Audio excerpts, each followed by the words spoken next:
We have an opportunity here to bring presence to the ceremony that is your life.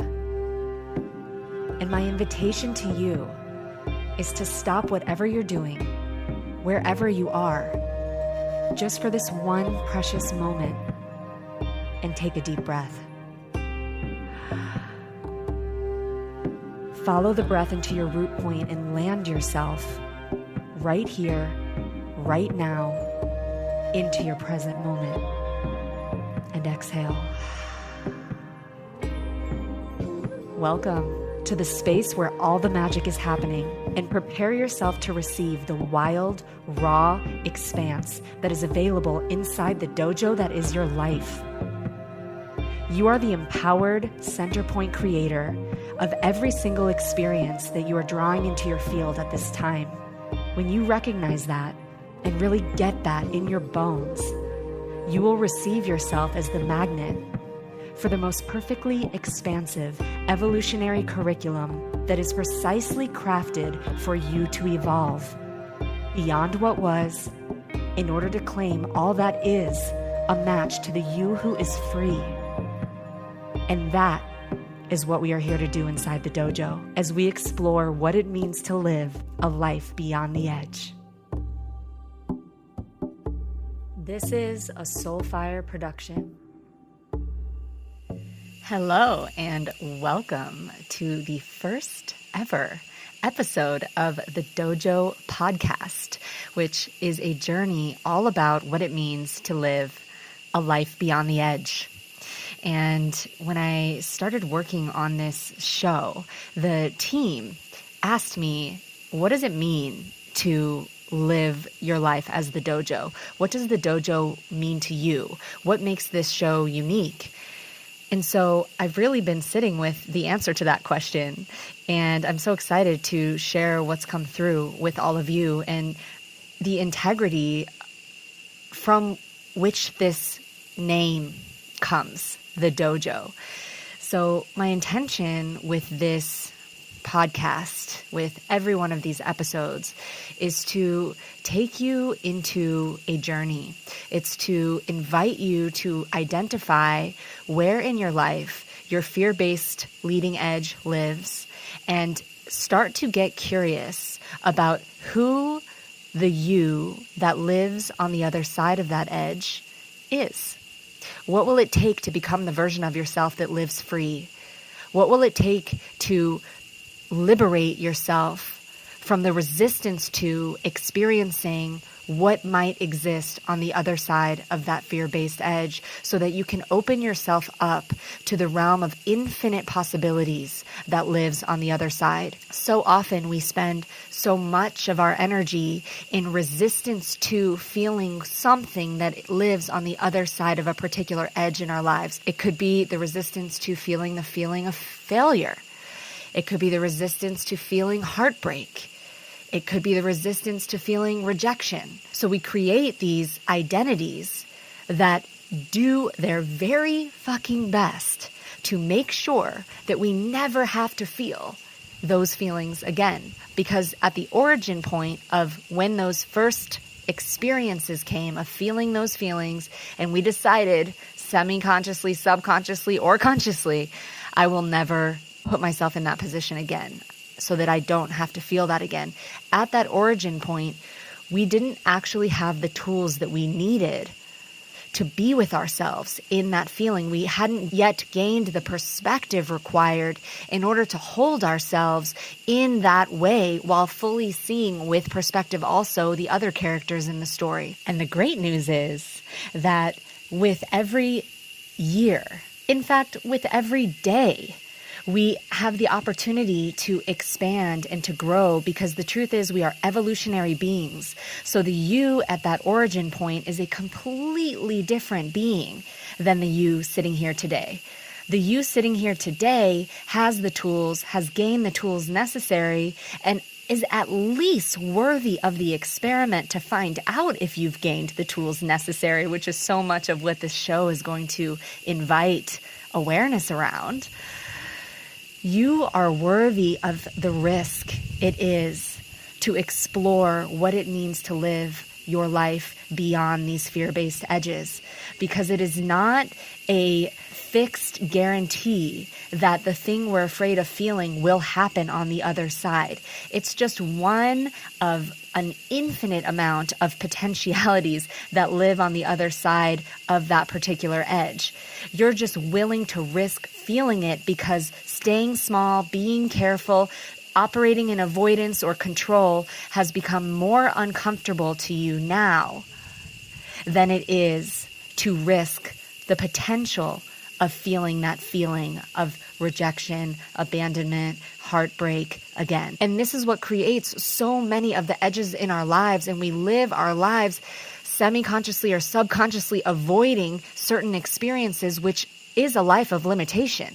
We are limiting ourselves out of the refusal to risk experiencing a certain something again.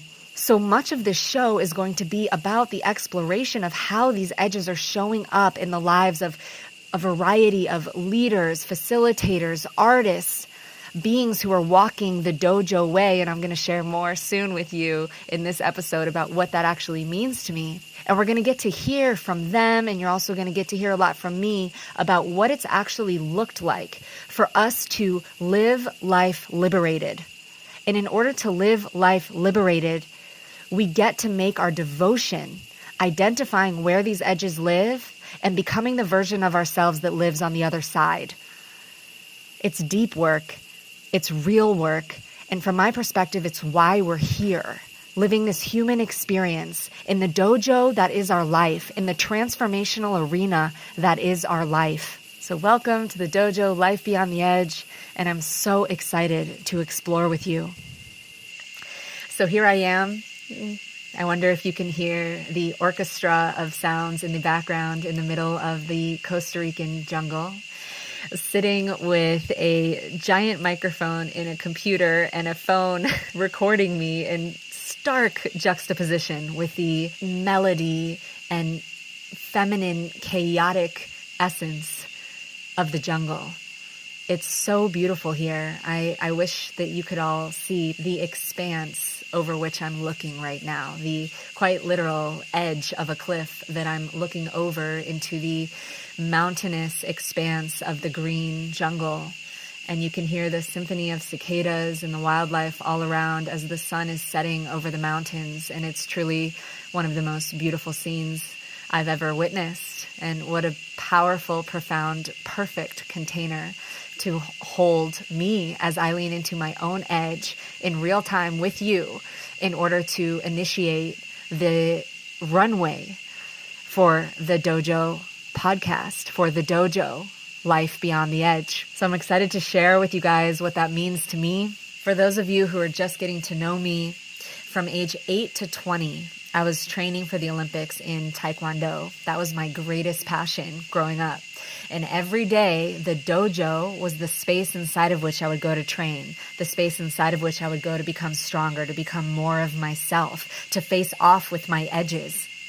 And so the dojo has such a sweet spot in my heart as the arena inside of which you go to become, period, to become more of yourself. A story that ran parallel to that one is that at age 8, I was diagnosed with scoliosis, and a prescription upon diagnosis was to wear a back brace hard as a wooden floor around my entire midsection for 20 hours a day.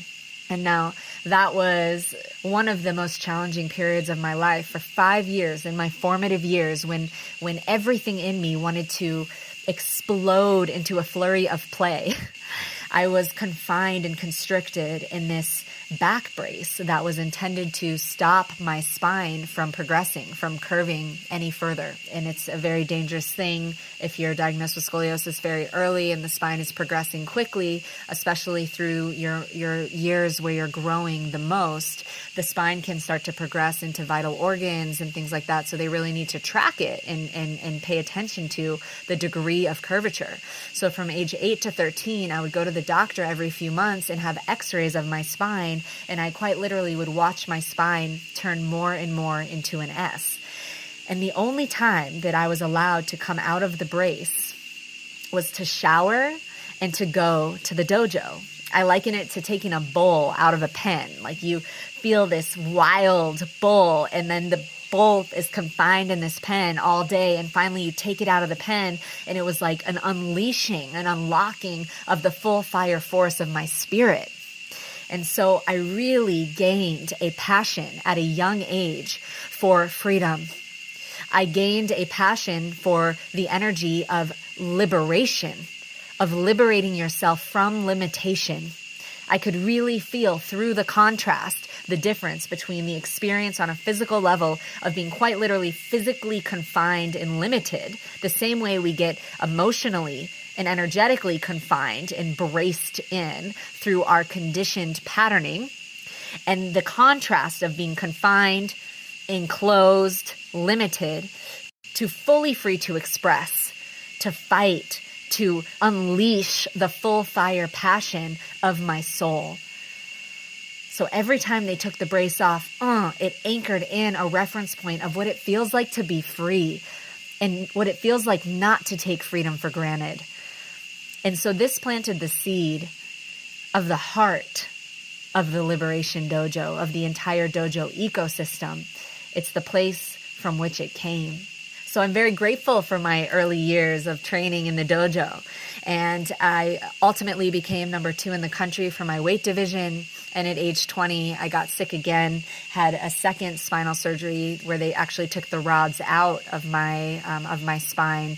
I had gotten sick and they thought the rods had gotten infected, so they went in again. And at that point, it took me out of the sport, but it certainly didn't take the sport out of me. My time in Taekwondo anchored in a reference point for what true passion feels like, that I would carry with me in the most important way over the next phase of my life. So after that, I went more mainstream, which is not a inherent part of my nature. I tend to be an outside of the box kind of cat. And I started working as the executive director of marketing for one of the biggest baseball agencies in the country. And I moved up very quickly at a young age, and it was a classic picture of, from everything the outside reflected in, told me, this is what success looks like. This is what happiness feels like. You should be happy. You should be grateful. But from the inside out, I was miserable. I would literally close the door and shut the blinds on my floor-to-ceiling windows overlooking Rodeo Drive in Beverly Hills and cry. And it was a wild, confusing time because my ego became so attached and so identified. There was so much worth being generated by the title of this executive director of marketing role for some of the biggest athletes in the country that the egoic part of me held on for dear life to this position. But the larger part of me, the higher part of me that had lived liberated inside the dojo all of those years and knew at the core of my being what true passion feels like, that part would never stay quiet. That part would not keep her mouth shut. There was this relentless force, this relentless fire inside that told me this is not it. Everything and everyone outside of you is reflecting to you that this is it. And this is not it. And I knew it at a soul level. But that ego part, man, she hung on. She hung on. And so I went to Western medical doctors and I told them I'm depressed. There's something wrong with me. This idea that there's something wrong with me, that this part of me won't shut up, that keeps telling me that there's something more than this.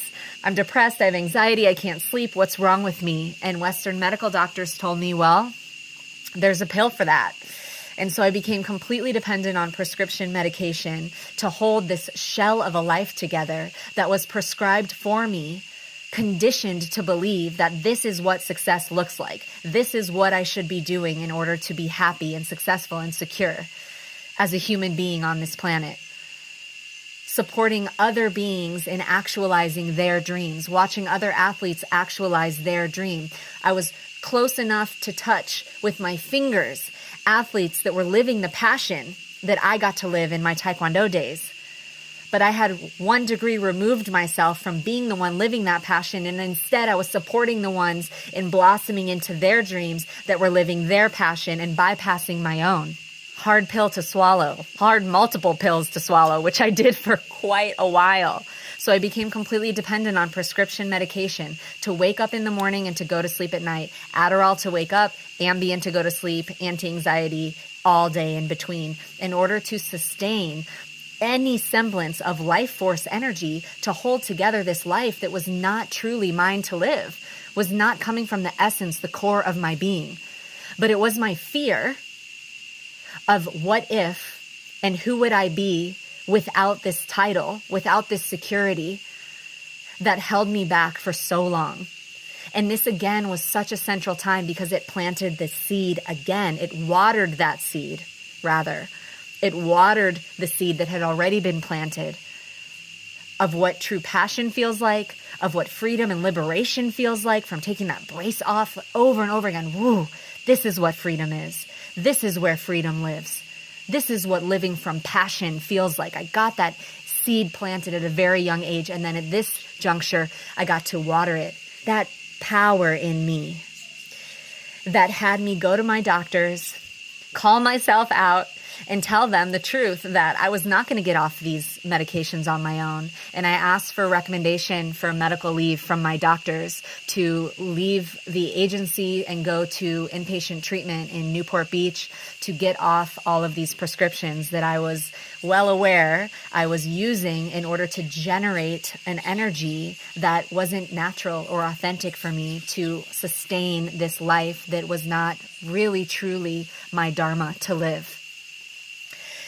And it was in the dojo of treatment, which I didn't even have the context or perspective at that time to recognize that I was stepping into the dojo that would be the catalyst for my original awakening. And in treatment, I was exposed to a 360-degree approach of healing modalities from EMDR to hypnotherapy, yoga, meditation, group work. I started becoming passionate about astrology and plant medicine and alternative healing methods, just nature, the simplicity of moving from the cities to the beach and just sitting with the sun setting every day and coming into rhythm with the cycles of nature served my awakening process. I'm so grateful for that time that so deeply served my awakening process. And it was during that time, in sitting in circle with women who were in a darker, deeper place than me, who I was still there working a full-time position remotely, being paid full-time to be there from my own decision to be there. And I found myself sitting in circle with women who are recovering from heroin that are in their, 8th time in treatment, and their families are genuinely uncertain if they're going to make it. And it was sitting in circle with them, talking about what's real and raw and alive and most vulnerable in the moment, that I felt that Taekwondo feeling again. That I felt my aliveness come online. I felt my passion come online. I felt my fire and my why for being here again. And that is when I recognized a part of my dharma and why I'm here, and what generates aliveness and vitality in me is holding space for the full spectrum of the human emotional experience, unconditionally. Going through treatment, getting off of all the prescriptions was a huge initiation for me. And we recognize that our external reality is a reflection of our internal landscape. And so as my internal landscape started to heal and transform, and I focused the amount of passion and devotion that I focused in the Taekwondo stage of my life into personal development, personal transformation, and poured into myself in that way, the path that would illuminate every step of the way toward the birth of the dojo ecosystem began. So I started working with plant medicine. I started facilitating. I started a wellness company with a friend. I started facilitating group experiences and really receiving myself in the truth of authentic human connection and feeling new gifts come online. And a part of that, I realized, was the integrity of my own journey, the integrity of what it looked like for me to start to really identify and expand beyond my own fear-based leading edges. And when I started to relate to my life as a creator, not as a victim, but really recognizing that everything, everyone, every catalyst that I draw into my field is of my own creation. It is perfectly designed, perfectly crafted to bring up in me exactly what I need to feel so that I can heal it. If it's something that I don't prefer, I let go of the idea that it's happening to me, that I've done something wrong, and I embraced the truth through deep experimentation over and over and over again that, wow, it is impossible, improbable that I would consistently notice patterns specified in a certain area of curriculum that happens to be so alive for me at this time. I started to recognize these patterns and notice that when a certain arena or area of curriculum was alive in my life, or you could say there's a certain field of leading edge expansion points that were inviting me forward, and we'll notice these expansion points in certain fields in our life, certain areas of curriculum will be really lit at certain times in our life. So if you tune into your field right now, I imagine that you'll be able to track what part of your curriculum is up right now. Is it financial? Is it relational? Is it connected to abundance conversations? Is it connected to your mission and purpose and why you're here on this planet? So if we can find and track what area is most lit in our field at any one time, we'll also be able to track the patterns and the catalysts that we are drawing that are specifically crafted for us to hit that exact precise place in our being that is calling for our attention. And when we start to embrace that creator consciousness, life itself becomes a ceremony. Life itself becomes the dojo. Life itself becomes the arena that houses your personal evolutionary process. What a gift! How epic is that? How epic is that?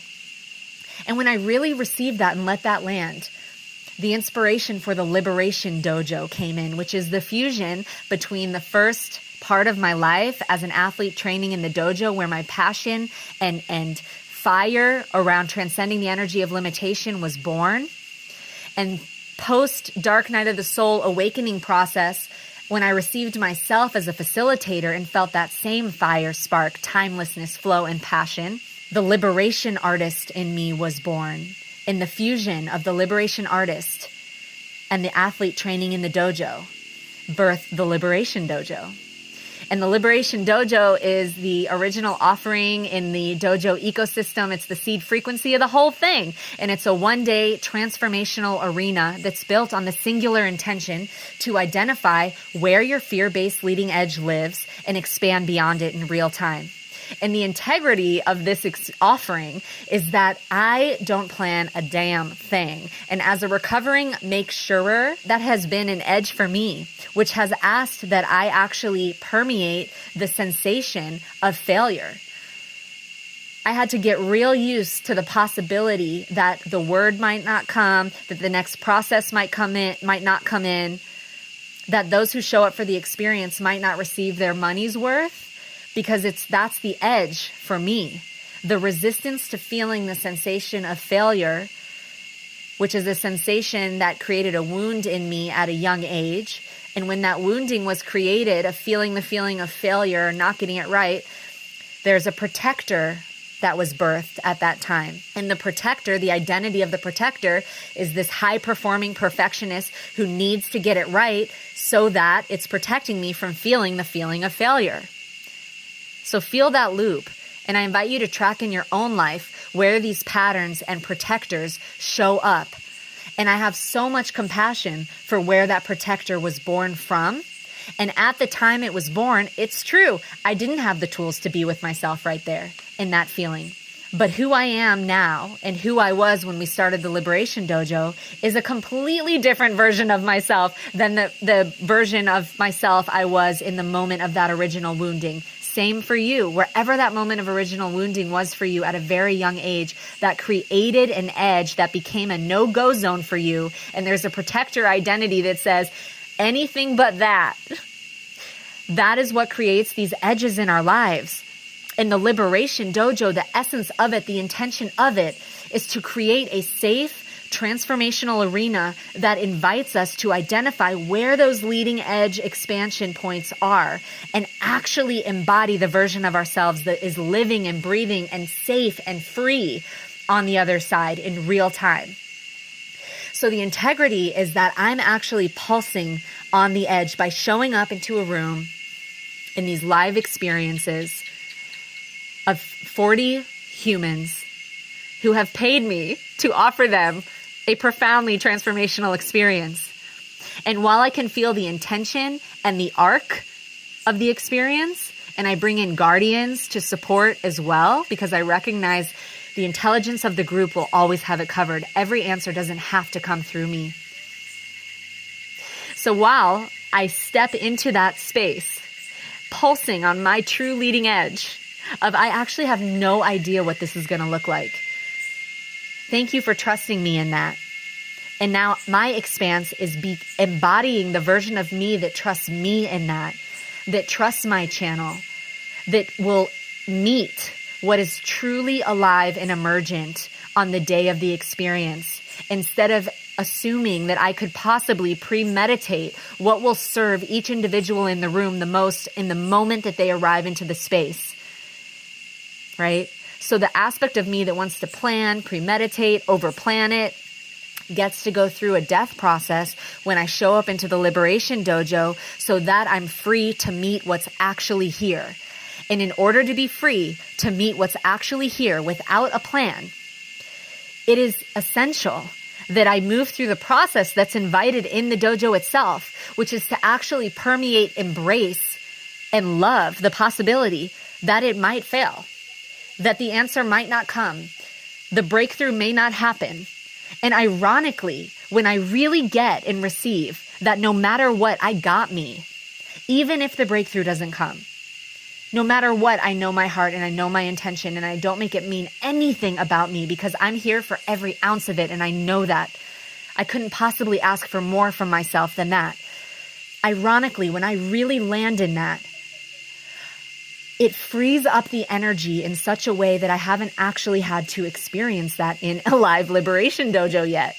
Because there's not a need for me as a creator to attract that exact catalyst to bring up the feeling of failure so that I can permeate it in that moment and heal it. There's no healing without the feeling, and this is the mechanics of that.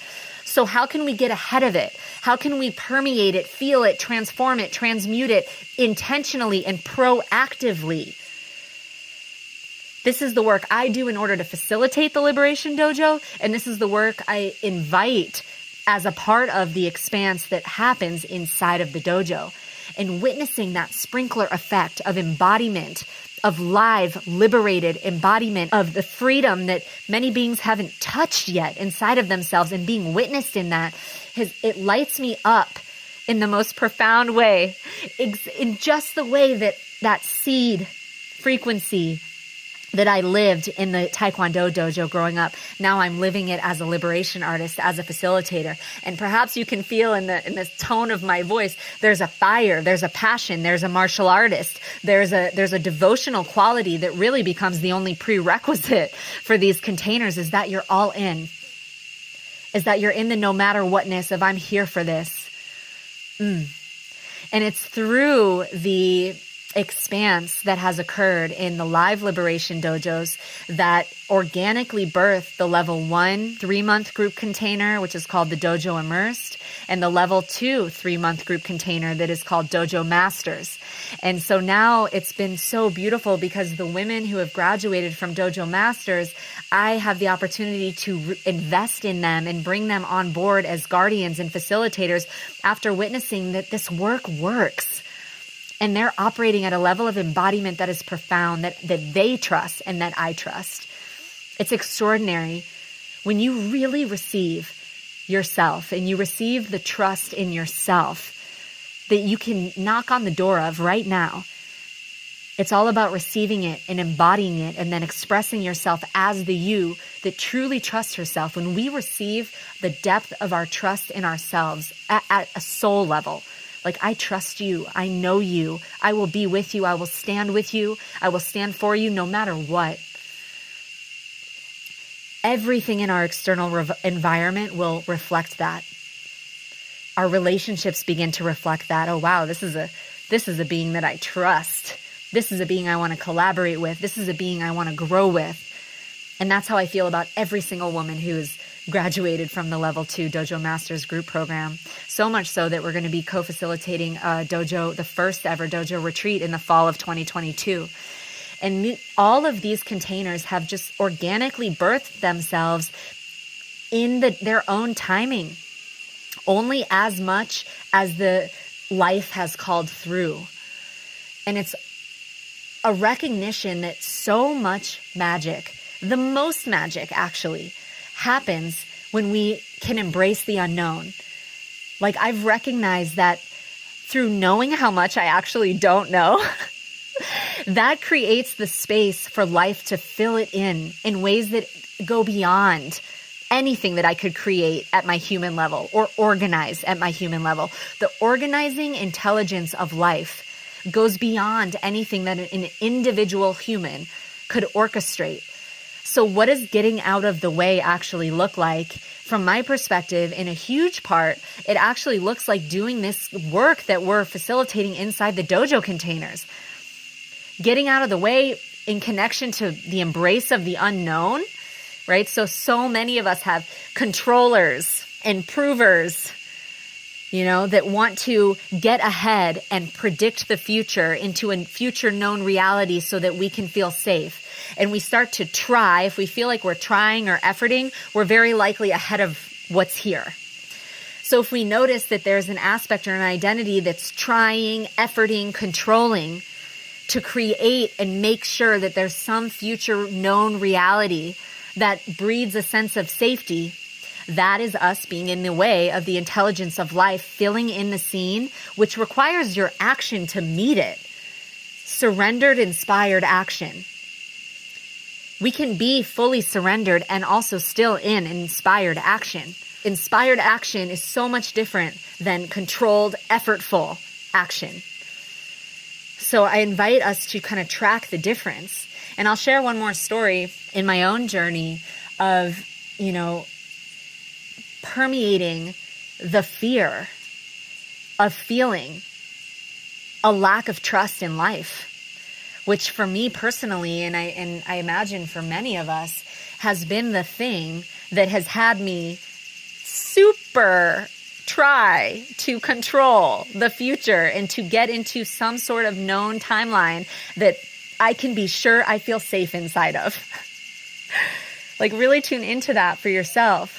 But to truly build a relationship with the unknown, we get to build a trustful relationship with life. And in order to build a trusting relationship with life, we have to build a trusting relationship with ourselves. So for me, 2021 was quite the year. Holy shit. Oh my God. Such an intense year for me. At the beginning of 2021, I was living in a beautiful house in the Palisades overlooking the ocean with my partner of almost 4 years that I was sure I would be with for the rest of my life. I had built beautiful community and tribe in LA, humans that are family to me, that I trust so deeply and intend to walk with throughout this life. I was serving powerfully and pouring energy into this dojo ecosystem. And suddenly I started feeling stagnant. Everything in my being started feeling apathetic, less excitement. I recognized that I had grown into the edges of a known universe that was no longer inspiring expanse out of me. And because I had been facilitating the dojo containers, I recognized the initiation that was in front of me. As soon as I noticed that the only thing that is keeping me inside of this known reality, it had shifted from an inspiration, an inspired place where it was life-giving, generative, and expansive, to a stagnant noticing that, oh, it's only fear that's having me stay in this level of reality, because my spirit is calling me forward out into the unknown, into the next level of expanse. But my ego and my being, there's an identity in me that is holding on for dear life to this house, to this relationship, to these friends, to this way of serving, to all of it. And so the integrity of calling myself a liberation artist and inviting other human beings with real heartful processes and real heartful fears, the integrity of inviting other human beings to meet and expand beyond their own true edges could only exist when it's invited by the me who has expanded beyond my own. So I knew at that time that I was surrounded in a matrix of fear-based edges, and I didn't know what it looked like on the other side. And of course, as the center point creator of all of it, within a month, our landlord messaged and said he was selling our house that we had been in for years. And that was the first domino. There wasn't a moment that I felt, oh, I should probably try to find another place to rent here in LA and replicate the reality I just had. Everything in me, there was a deep knowing that, oh, this is the beginning of the initiation of facing off with the fear of what it looks like to let go of truly everything in my known universe. Because what I was experiencing in my home space, which was beautiful, but there was a desire for more land, more privacy. In my relationship, which was amazing. And there was also a desire for more from both of us. And we weren't able to meet each other at the depth and the height that we both desired, was the truth, even though we gave it everything that we had. And so when I felt that, it was almost exactly what we wanted. And the house was almost exactly what I wanted. I recognized that this is the invitation, the initiation to actually face off with my greatest fears of letting go of everything known that I love, that keeps me safe, and that my ego is identified with, in order to embrace the unknown and build in service of building a trust with life. Because if it's always this or something greater, and I knew that at a conceptual level at that point, I had to put it to the test. I had to actually let go of my grip on everything that kept me safe so that I could give life and myself an opportunity to step into the expanse of the unknown, actually go through the intense grieving process that I needed to go through, hold myself through it, and create the reference point of the feelings I feared feeling the most, which is exactly what would have me hold on to what was. While they are very intense, they are not killing me. I know how to be with myself right here. My old past memories of what it felt like to feel similar feelings, I have grown so much. It's so wild because so often these edges are made up of our fear of feeling something that we might feel on the other side based on a past reference point of who we were at the time that we originally felt that feeling, when we didn't have the tools to be with ourselves, which totally undervalues our own evolutionary process. Imagine how much you've grown in even a week, not to mention a year. If you're listening to this podcast, I imagine you are in it. You are devoted to your personal development, transformational, evolutionary process. So if you feel how much you've grown even 1 year, imagine 10 years or 20 years, all the way back 30 years to the point of that original wounding that has been replicated, yes, throughout your life as feelings that you didn't want to feel. But notice how much you have expanded and grown every single time. So the truth is, you don't actually know who you be if you are to be faced with feeling that feeling again. And I didn't either. So I was faced with feeling the feeling of grief, the feeling of loss, grieving a life that I loved but wasn't the full fuck yes for me. And I noticed that in the expanse of having left the house, having left my relationship, left LA, and going into the total unknown, into the jungles of Costa Rica, having absolutely no idea what next was going to look like, and just dropping to my knees in the prayer and fully claiming my desires, fully receiving my desires. I received the most incredible expanse and deepening relationship with life, with myself. The synchronicity was insane. I met so many incredible angels every step of the way, fully supported every step of the way, with incredible places to stay, incredible soul allies showing up, incredible collaborations and invitations into meeting new communities and just adding more life and more love into my life that I wouldn't have accessed if I had stayed clinging on to the known reality. And within a few months, after going through this process, following the knowing, which does not mean that I didn't feel the feelings of fear and sadness and grief, but the knowing was so strong, the perspective was so strong that I was facing off with these fear-based edges and feeling the feelings I had always been afraid to feel, and receiving the empowered expanse that is available in that, because I will no longer be the me that holds on to a known reality at the expense of what is here, of what is being invited. Now, if the known reality that's here is enlivening and expansive and nurturing and nourishing, and it's adding juice to your life and you're finding expanse and invigoration in it, fuck yes, there's not an edge there. You're not holding on to something that's expired. But if you're living in a known reality that has expired, and the only reason we're holding on to it is because we're afraid to lose it, because we're afraid of feeling the feelings on the other side of that loss, that's where the invitation and the only direction will call you.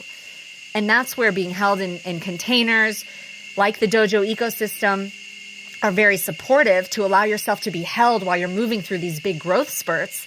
But the most important person that gets to hold you through these growth spurts is you.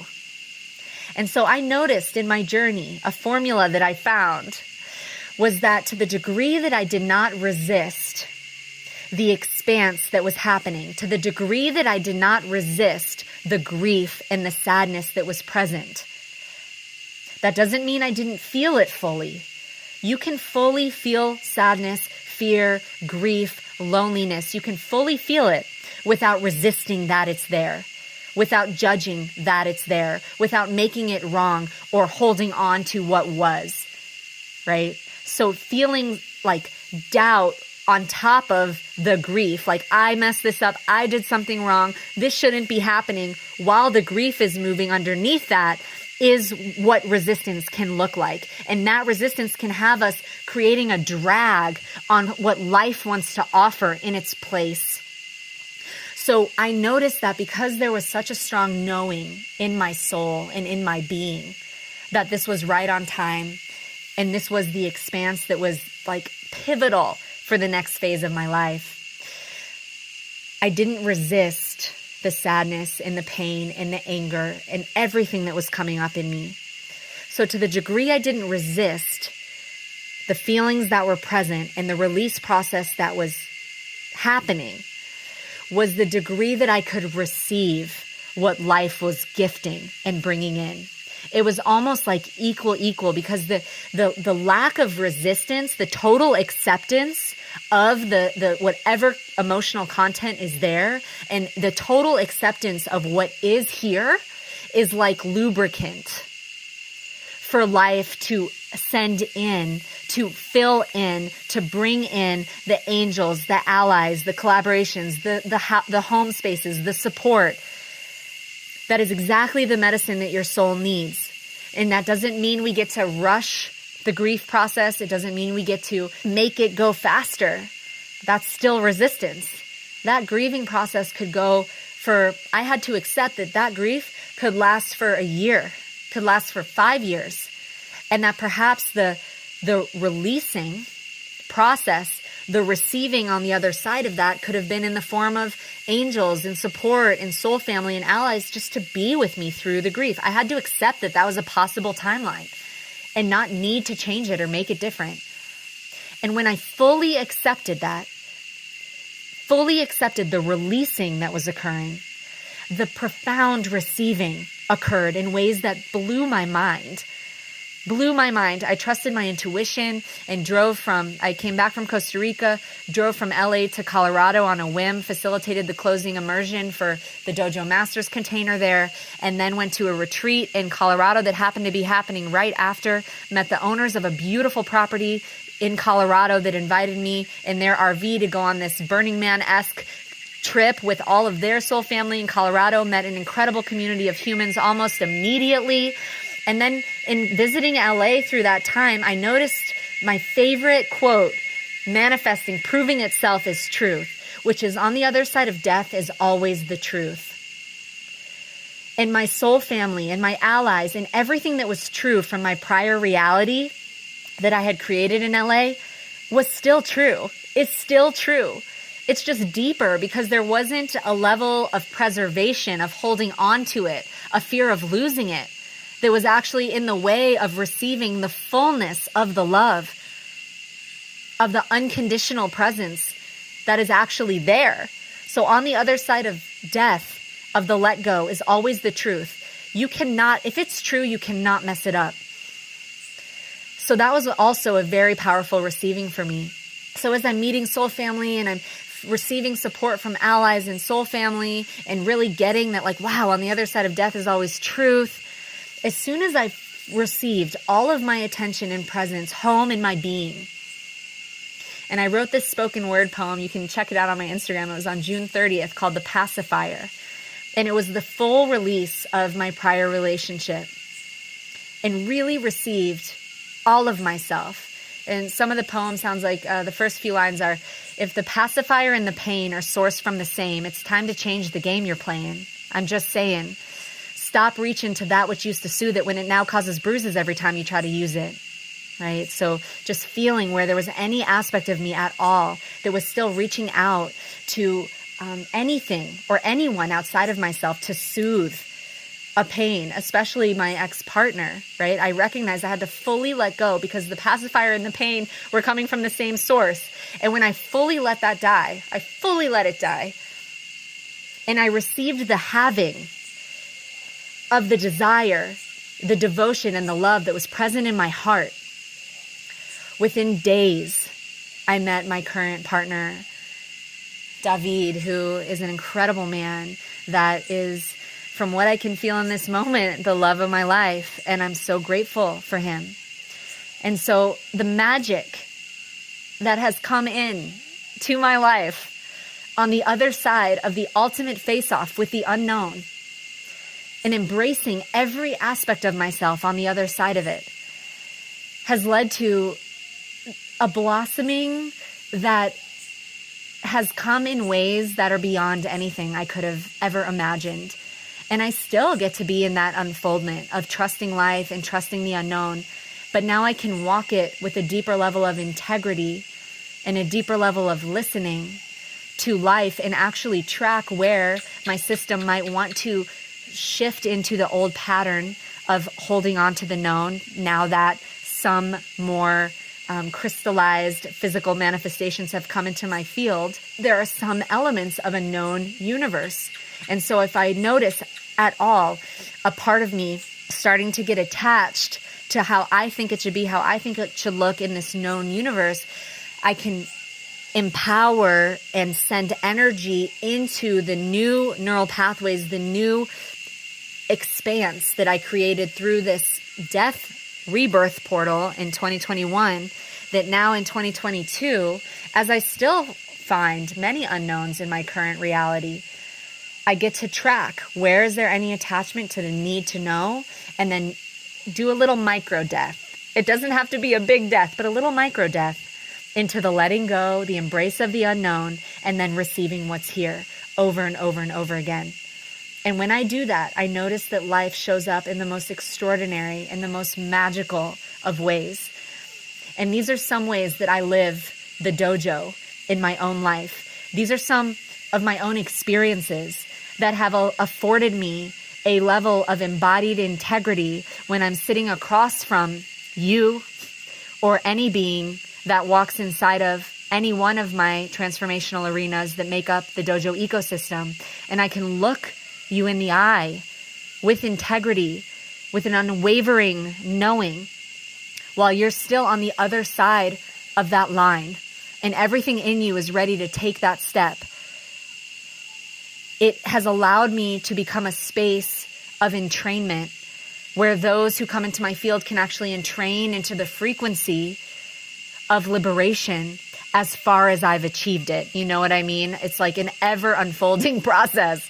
So I don't think there's anywhere like a final arrival, final place to get. And I can expand, I can serve as a space of expansion for those who are meant to receive from this particular channel. So many of us as facilitators and coaches have profound channels, and we're serving, it's like through a similar frame, pointing in a similar direction, but the channel is different.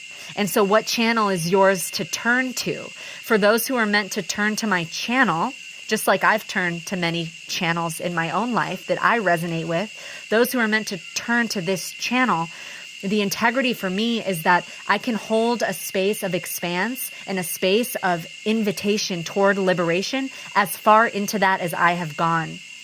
So I'm housing the same level of devotion that I invite from you to identify where my leading edges live, to identify where my expanse exists, and with both compassion and patience and gentleness for wherever I need it, because sometimes we do need to lay eyes on that edge and then give ourselves some time and space to just feel and get prepared and train a bit and train our being to be prepared to expand beyond that particular edge. So with the combination of both compassion and fire devotion, we move in that direction. I move in that direction.